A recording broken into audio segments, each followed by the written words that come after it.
45 crore Indians हर साल इन online में gaming app पे हजारों करोड़ रुपए हार रहे थे। और अब सरकार ने झटके में 2 लाख करोड़ की इंडस्ट्री पर ताला लगा दिया। ड्रीम 11 से लेकर माय 11 सर्कल तक ये सारे प्लेटफॉर्म अब इतिहास बनकर रह जाएंगे। लेकिन सवाल अभी भी यही है, क्या ये सच में भारत के युवाओं को बचाने का एक अच्छा कदम है, या फिर एक और क्रिप्टो बैन जैसी हम गलती कर रहे हैं, जिसका नतीजा ब्लैक मार्केट और बेरोजगारी में निकलेगा। आज हम इसकी तह तक जाएंगे और हम ये समझने की कोशिश करेंगे कि सरकार का असली मकसद क्या था, क्या है, इंडस्ट्री क्यों नाराज है, और यूथ किस डायरेक्शन में जाना जाना चाहिए। और सबसे जरूरी, क्या बैन ही एक इसका सलूशन था, या कोई एक ये नए समस्या की शुरुआत है। चलिए हम स्टार्ट करते हैं। चलिए हम इस बिल को पहले समझते हैं। 19 अगस्त 2025 को मोदी कैबिनेट ने इस बिल को मंजूरी दी। 21 अगस्त को राज्यसभा में पेश किया और सिर्फ आधे घंटे में पास हो गया। ना कोई लंबी बहस, ना कोई पब्लिक कंसल्टेशन, ना स्टेक होल्डर से राय। बिल का साफ संदेश है, भारत में ई स्पोर्ट्स को बढ़ावा देना। ट्रेनिंग एकेडमी बनेंगी, नेशनल टूर्नामेंट्स होंगे और गेम को स्किल बेस्ड रिकॉग्निशन मिलेगा। एक नेशनल ई स्पोर्ट्स अथॉरिटी बन जाएगी जो कॉम्पिटिटिव गेम्स को रेगुलेट करेगी, रूल सेट करेगी और ग्लोबल स्तर पर उसको प्रमोट करेगी। और सबसे बड़ा कदम, रियल मनी गेमिंग पर कंप्लीटली बैन।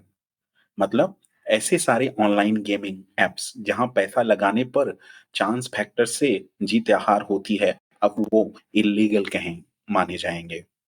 यानी स्किल बेस्ड गेम को ग्रीन सिग्नल, बट मनी वाले गेम्स को रेड कार्ड। अभी हम ये समझने की कोशिश करते हैं कि सरकार की इसमें क्या दलील है, सरकार ने क्या कहा संसद में ये जब बिल उन्होंने पास किया।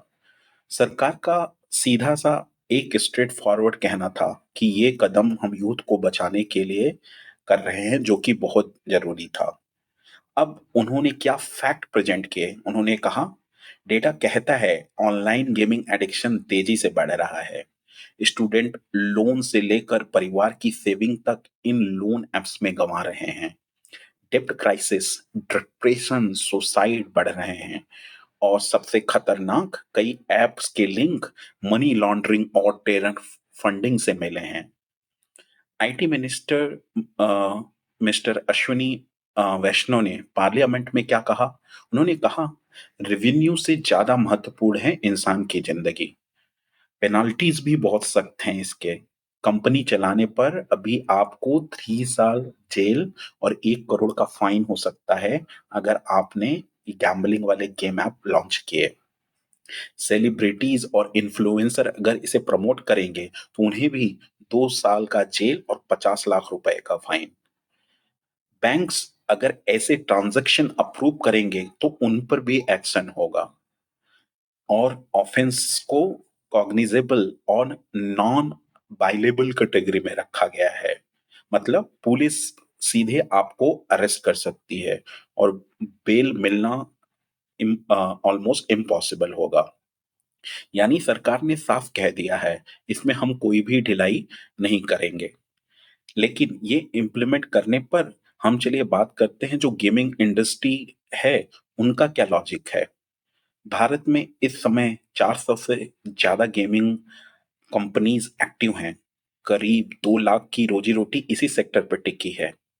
आईपीएल स्पॉन्सरशिप, टीम इंडिया की जर्सी, स्टेडियम एड सब गेमिंग कंपनीज के पैसे से चलते थे।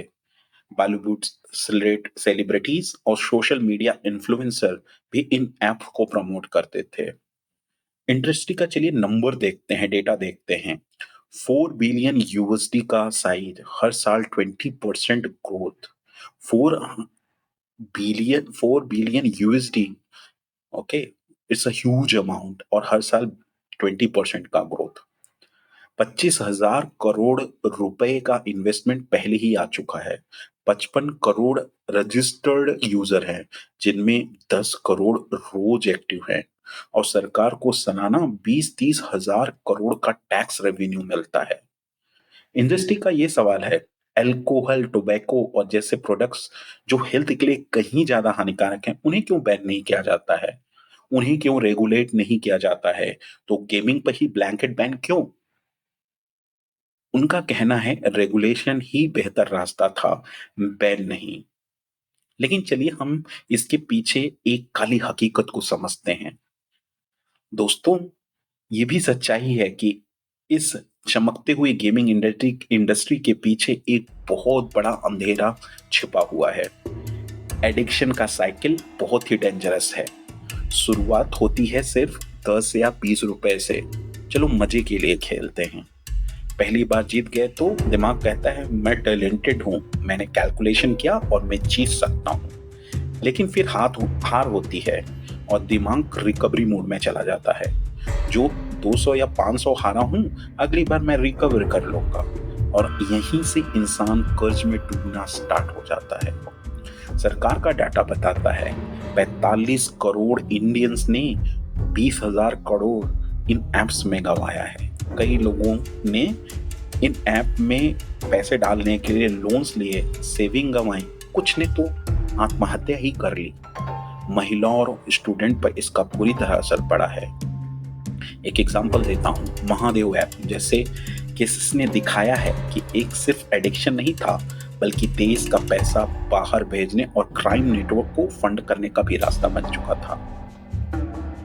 बॉटम लाइन ये है कि कैसीनो हमेशा जीतता है, ऐप हमेशा जीतता है, यूजर हमेशा हारता है।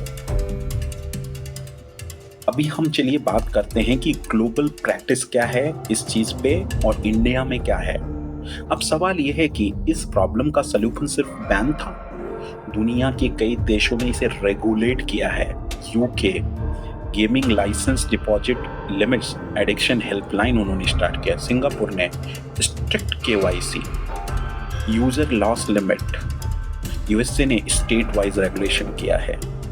लेकिन इंडिया ने पहले जीएसटी लगाया 28% और अब ब्लैंकेट बैन कर दिया। इंडस्ट्री का कहना है अगर शराब और सिगरेट रेगुलेट हो सकती है तो ये गेमिंग ऐप क्यों नहीं रेगुलेट हो सकता है। यूथ और इकोनॉमी पर इस बिल का क्या इम्पैक्ट होगा, चलिए हम जरा इसके बारे में बात करते हैं। इस बैन का इमीडिएट इम्पैक्ट बहुत ज्यादा है।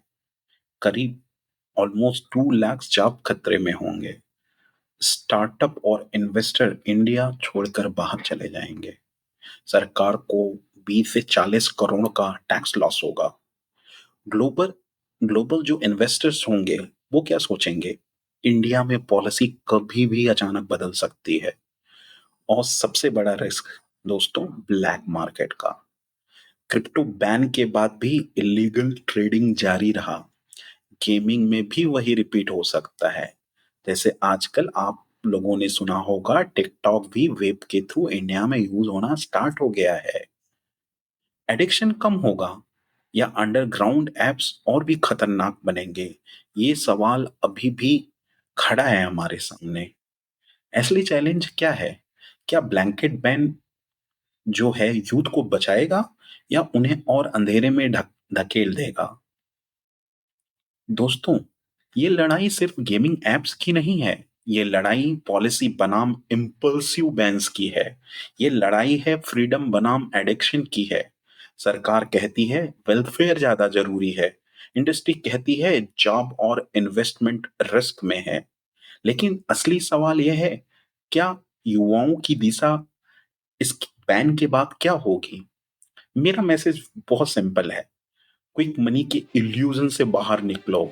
स्किल बेस्ड ई स्पोर्ट्स अपनाओ जहां मेहनत और टैलेंट मैटर करता है।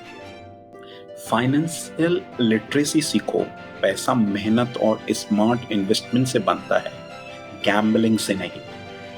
अपनी क्रिएटिविटी को कोडिंग, डिजाइनिंग, रियल स्पोर्ट और बिजनेस में लगाओ। मेरा फाइनल थॉट ये है, गेम खेलो लेकिन जिंदगी मत हारो। स्किल बढ़ाओ, क्विक मनी के जाल में फ्यूचर मत गवाओ। यही सही डायरेक्शन है और यही असली जीत है एक भारत की यूथ की। तभी हमारा देश उन्नति कर सकेगा, तभी हम लोगों के आँखों में आएँगे, तभी हम अपने देश को आगे बढ़ा पाएँगे। इन्हीं शब्दों के साथ मैं अपनी वाणी को यहाँ पूर्ण विराम दूँगा। अगले एपिसोड में हम फिर से मिलेंगे दोस्तों। जय हिंद, जय भारत।